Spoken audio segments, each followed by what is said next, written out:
OYO का founder Ritesh Agarwal जल्द ही सड़क पे आने वाला है। फाइनेंशियल ईयर 2024 की रिपोर्ट अगर आप लोग देखोगे तो ओयो ने 229 करोड़ की प्रॉफिट की है। अब काफी सारे लोग ये सोच रहे होंगे कि कंपनी तो प्रॉफिटेबल है, फिर रितेश अग्रवाल सड़क पर आखिर कैसे आ सकता है। तो ओयो ने 2024 में भले ही प्रॉफिट की हो, पर जब आप लोग फाइनेंशियल ईयर 2023 की रिपोर्ट देखोगे तो ओयो ने 2023 में 1286 करोड़ का लॉस किया है। 2022 और 2021 में भी कंपनी ने काफी लॉस की और 2020 में इस कंपनी ने लॉस करने की सारी हदें ही पार कर दी। 10,419 करोड़ का लॉस। अब आप लोग समझ सकते हो कि ये 229 करोड़ का प्रॉफिट इनके लॉस के सामने कुछ भी नहीं।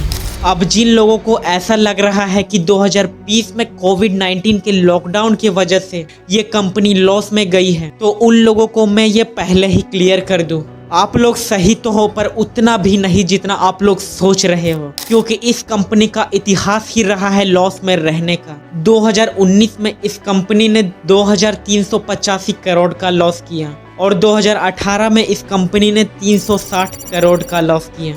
और आज मैं तुम लोगों को ओयो में चल रहे 5 ऐसे प्रॉब्लम के बारे में बताने वाला हूँ जिसे रितेश अग्रवाल ने जल्द ही सॉल्व नहीं किया तो 2030 तक ओयो पूरी तरह से बर्बाद हो जाएगा। आखिर वो 5 रीजन कौन से हैं जिससे ओयो अगले 5 सालों के अंदर खत्म होने वाला है, उसको जानने से पहले मैं आप लोगों को ओयो का बिजनेस मॉडल समझा देता हूँ। ओयो एग्रीगेटर बिजनेस मॉडल के ऊपर वर्क करता है। मुझे पता है 95% लोगों को एग्रीगेटर बिजनेस मॉडल के बारे में पता ही नहीं है।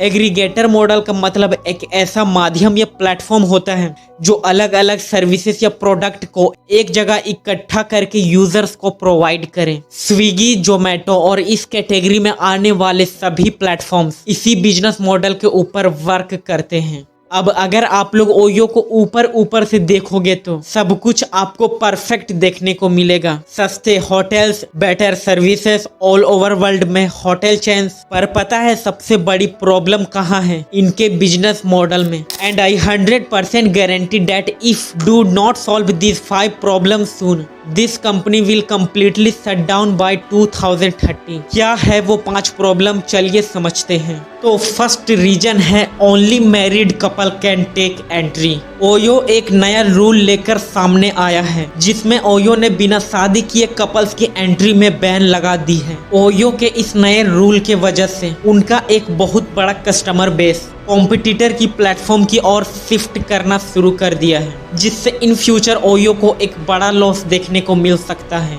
क्योंकि इनकी 30 से 40% room booking non married couple ही किया करते थे। एंड सेकेंड रीजन है स्पाई कैमरा। आए दिन ओयो के अंदर से काफी सारे लोगों को स्पाई कैमरा मिलता रहता है और लोगों की प्राइवेट वीडियोस लीक होती रहती है, जिससे ओयो के कस्टमर का ट्रस्ट ओयो के ऊपर से खत्म होता जा रहा है। काफी सारे कपल ओयो में जाने से डरते हैं और मेक माई ट्रिप या एयरबीएनबी में रूम बुक करना ज्यादा प्रेफर करते हैं, क्योंकि कपल्स को ओयो सेफ नहीं लगता है और हर समय उनके मन में ये डर लगा रहता है कि ओयो में जाने से कहीं उनकी भी प्राइवेट वीडियोस लीक ना हो जाए।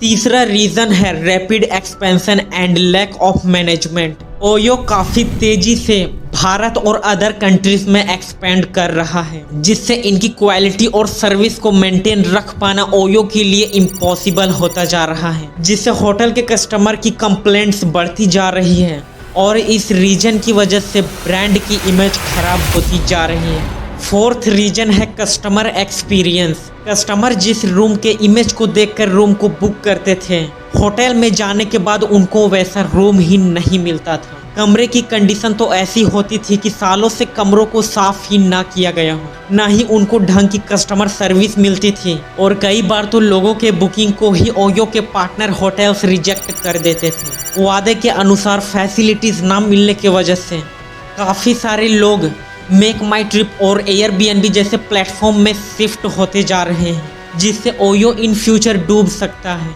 पांचवा रीजन है डिस्काउंट। ओयो कस्टमर को अट्रैक्ट करने के लिए भारी डिस्काउंट और प्रमोशन का सहारा लेता है, जिस रीजन से ओयो का एक्सपेंस उनके इनकम से भी ज्यादा है। ओयो अपने प्रॉफिट मार्जिन को इंक्रीज करने के लिए अपने पार्टनर होटल्स में लगने वाले कमीशन के रेट को और बढ़ा रहा है, जिससे इनके पार्टनर होटल्स का प्रॉफिट मार्जिन घटता जा रहा है। इस रीजन के वजह से ओयो के होटल पार्टनर्स ओयो से काफी ज्यादा नाराज हैं।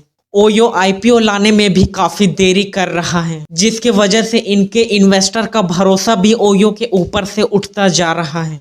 इन 5 रीजंस की वजह से ओयो की ट्रस्टेबिलिटी खत्म हो गई है और इन प्रॉब्लम्स को अगर ओयो ने जल्द सॉल्व नहीं किया तो अगले 5 सालों के अंदर कंपनी का डाउनफॉल होना तय है।